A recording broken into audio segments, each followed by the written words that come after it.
اعوذ باللہ من الشیطان الرجیم بسم اللہ الرحمن الرحیم قال تزرعون 7 سنین دابہ فما حصدتم فذروه فی سنبلہ الا قلیلا مما تاکلون۔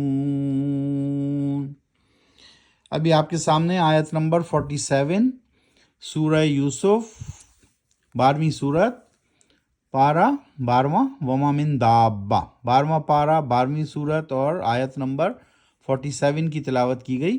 آج ہم کریں گے 47 سے 52 تک، 47 سے 52، 47 سے 52 تک کی تلاوت اور اس کا ترجمہ بھی پڑھیں گے۔ اب ہم دیکھتے ہیں 47 کا ترجمہ۔ کہا یوسف علیہ السلام نے، کھیتی باڑی کرو گے تم 7 سال تک لگاتار مسلسل، پھر جو فصل کاٹو گے تم تو اسے رہنے دینا اس کی بالیوں میں چھلکے اور غلاف کے ساتھ، علاوہ قلیل تھوڑی مقدار کے جس میں سے تم کھاؤ گے۔ تو 7 بالیں والا جو ایک پہیلی تھی، ایک خواب تھا، ناٹ پہیلی، کہ 7 سوکھی بالیں ہیں۔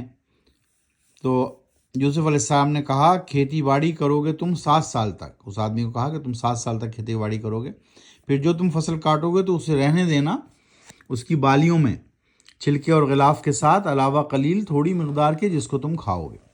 48 ثم یاتی من بعد ذلك 7 شداد یاکلن ما قدمتم لہن الا قلیلا مما تحسنون۔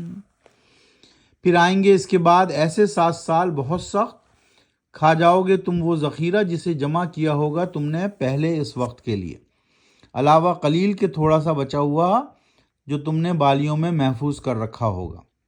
تو حضرت یوسف علیہ السلام نے اس کو 7 بالیوں والی جو خواب تھا اس کی تعبیر بتائی کہ کوئی ایسا سخت وقت آئے گا تو تم نے جو وہ بچا کے رکھا ہے وہ تم کھاؤ گے اس وقت کے لیے۔ پھر کیا ہوا؟ 49 ثم یاتی من بعد ذلك عام فیہ یغاث الناس وفیہ یعصرون۔ پھر آئے گا اس کے بعد ایک سال جس میں خوب ہوں گی بارشیں لوگوں کے لیے، اور اس میں تم نچوڑو گے رس، یعنی اس میں بہت خوشحالی آئے گی۔ تو پہلے ایک سخت زمانہ آئے گا اور پھر اس کے بعد ایک اچھا زمانہ آئے گا، بارشوں والا زمانہ آئے گا۔ آیت نمبر 50 وقال الملک ائتونی بہ فلما جاءه الرسول قال ارجع إلى ربك فاسأله ما بال النسوة اللاتي قطعن أيديهن إن ربي بكيدهن عليم۔ اور کہا یہ تعبیر سن کر بادشاہ نے کہ لاؤ میرے پاس اسے یوسف کو، پھر جب یعنی یوسف علیہ السلام کو میرے پاس لے کر آؤ۔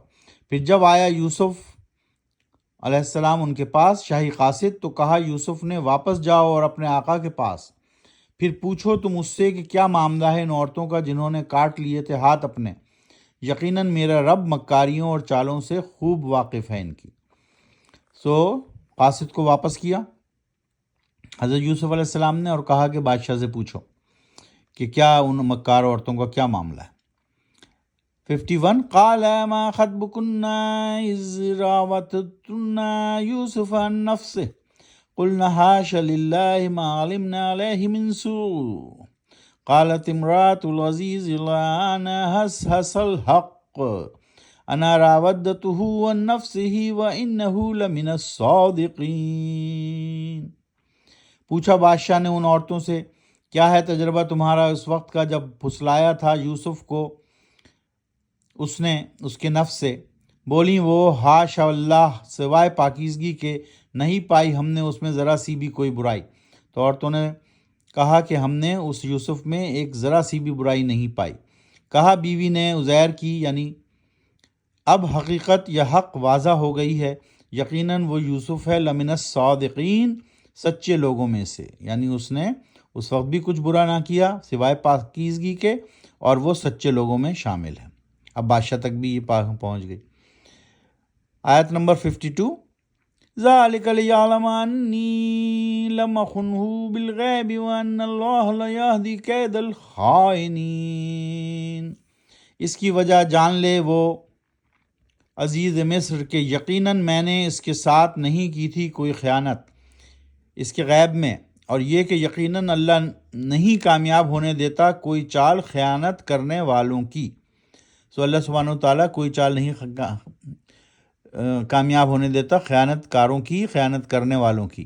تو اس طرح وہ تمام عورتوں نے بھی حضرت یوسف علیہ السلام کی پاکیزگی کی تائید کی، اور اس طرح وہ لمن الصادقین سچے لوگوں میں شامل ہوئے. تو اس طرح وہ عزیز مصر اور مصر کے بادشاہ اور پھر ان تمام جگہوں پر ان کا نام ہو گیا کہ وہ ایک سچے لوگوں میں سے ایک ہے اور ایک پاکیزہ لوگوں میں سے ایک ہے. صدق اللہ العظیم. تو آج ہم نے یہ جب یہاں تک پہنچے ہیں سورہ یوسف میں 52 تک، تو وما من دابہ چیپٹر ختم ہو گیا. کل ہم انشاءاللہ 13واں پارہ شروع کریں گے، لیکن سورہ یوسف ہی 13ویں پارے میں داخل ہو رہی ہے. 13ویں پارے کا نام ہے وما ابرریو. تو 13واں پارہ ہم انشاءاللہ کل شروع کریں گے، لیکن سورہ یوسف ابھی کنٹینیو ہے، 12ویں پارے سے نکل کر 13ویں پارے میں داخل ہو گئی. وما علینا الا البلاغ. صدق اللہ العظیم.